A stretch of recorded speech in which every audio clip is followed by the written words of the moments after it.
Welcome back to another episode here on the Enneagram MBA podcast. I'm your host, Sarah Wallace.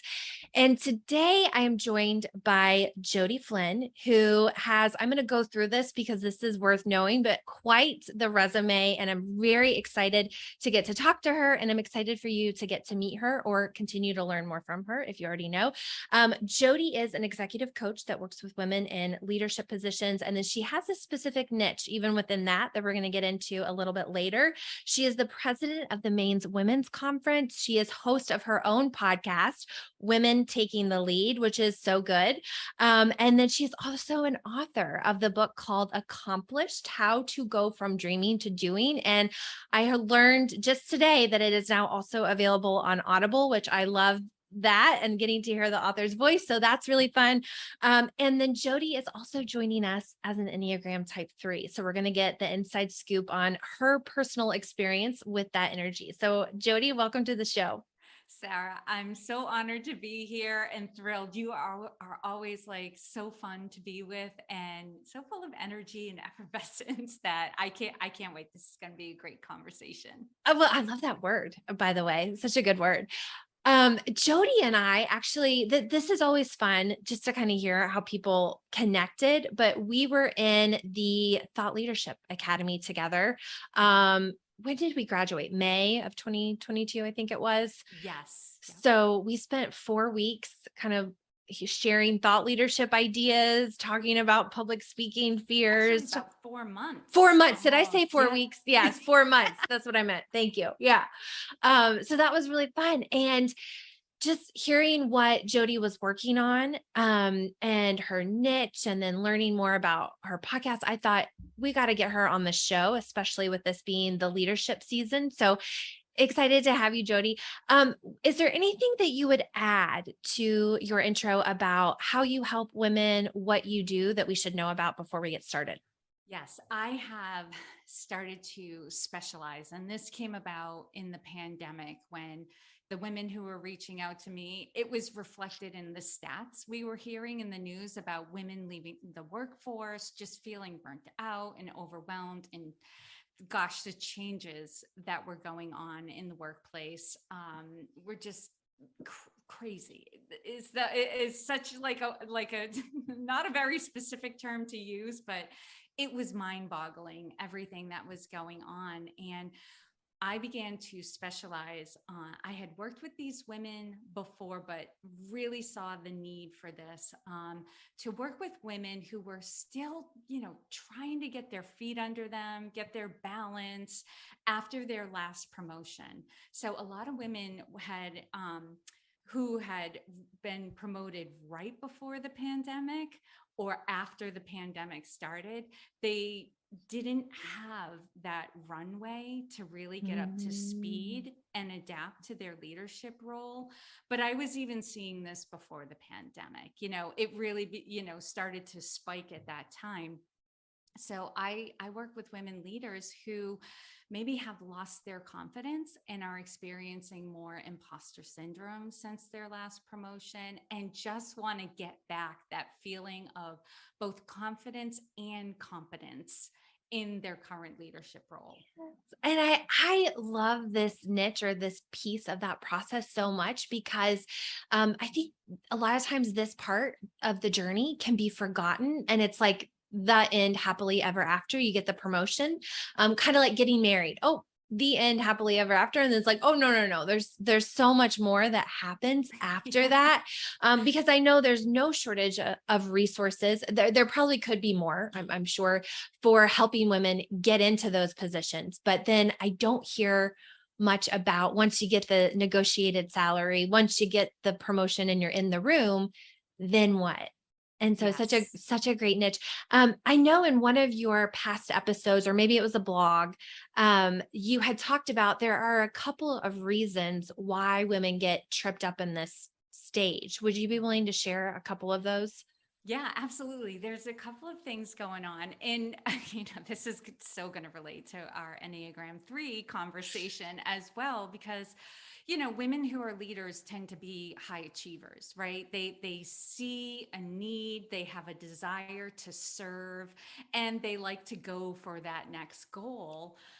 the problem is when you achieve certain levels of leadership, you have to let go of being the one who is solving all the problems, fixing things, the doer, right? When we're younger in our career, we're the individual contributor, right? My performance is completely related on how I do my work and how I can work well with others. As we start rising through the ranks of leadership, your performance is now based on how well you coach and motivate and inspire your team and those other people, who are working on the same initiatives that you're leading. How well do you inspire them to be the problem solvers, the fixers, the doers? So they have to let go of that identity and take on a new identity. And typically when I first start working with women, they completely identify with like, yep, I'm going to all the meetings, I'm doing all the work, I'm having a hard time delegating. I can't even tell you how many women I start working with and they're like, I'm still doing my old job, somebody's in my position. Right. But I haven't given them all the things yet. So they're overworked. They're starting to burn out because they're doing too much. They're not giving it away. And when I can help them, now this is a little bit of a process. It doesn't just, flip like a switch, but when I'm able to help them get to the point where they can take on the identity of, I'm the person who develops other leaders. They usually say, oh, that feels good.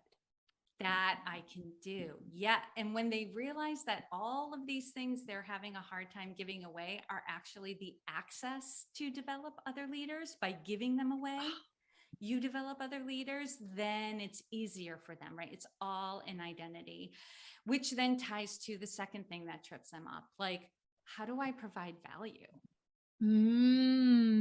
Right? I used to provide value by, producing these deliverables, right? Now, how do I measure the value that I bring? It becomes a little more intangible, but it can be measured in terms of, team satisfaction ratings. Like, is the team overall hitting the goals? So it's not just, am I hitting my goals? Is the entire team that I lead or division or department, are my initiatives crossing the finish line? And what am I learning, in that process? Sometimes, the proof of, high performance and leadership is the people on your team develop to become leaders of other divisions and departments. So sometimes like turnover isn't exactly the best metric because it depends on what's turning them over.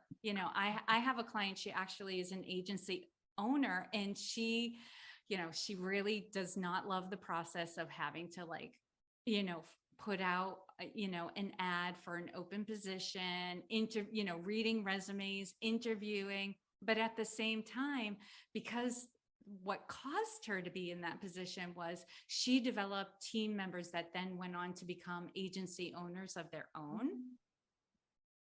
Then she could look back and go, well, I'm like doing the job that I want to do. Like I'm helping. And a lot of them, which gave her great satisfaction, were women that were also then becoming like the breadwinners in their families. They were going from like, entry-level position to now I'm an agency owner. So she's like, so this is just all part of how I measure like my progress and how I'm doing as a leader. Yeah, it's like that ripple effect. And it's hard to have a wide ripple if you're just on the individual task list. Right. And then it's like, oh my gosh, what might happen if this person became a leader and this person, that actually reminds me, I was just at a local leadership event around Louisville yesterday, and the mayor shared his closing remarks, and he shared something just so spot on with what you said. He went on to list like 15 people, recognize 15 people that had been part of his leadership team as his term comes to an end. And they had worked for like the Department of Homeland Security. They became congressmen and women, different directors of different national and state level agencies, and even within the city. And I was like, how proud must he feel about himself that exactly what you said, like it wasn't a bad thing that they left. It was look at what these people that have been part of our team have gone on to do and then their ripple effect. Exactly.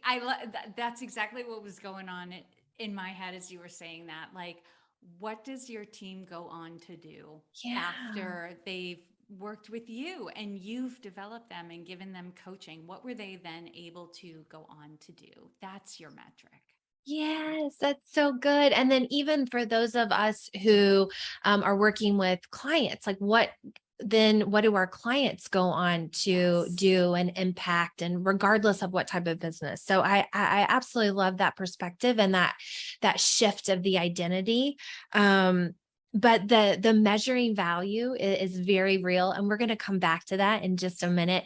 One of the other things I want to tap into while you're here, Jodi, is that for a while, I know you have worked and you still do work directly with the woman in that position.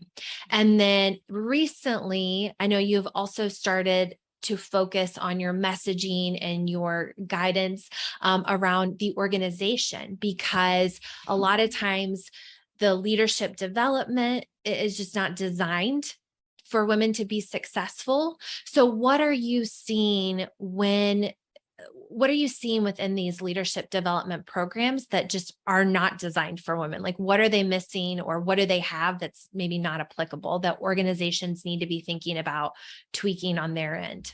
Yes. So this is going to jump the gun a little bit because the book I was going to recommend at the end was How Women Rise by Sally Helgeson and Marshall Goldsmith.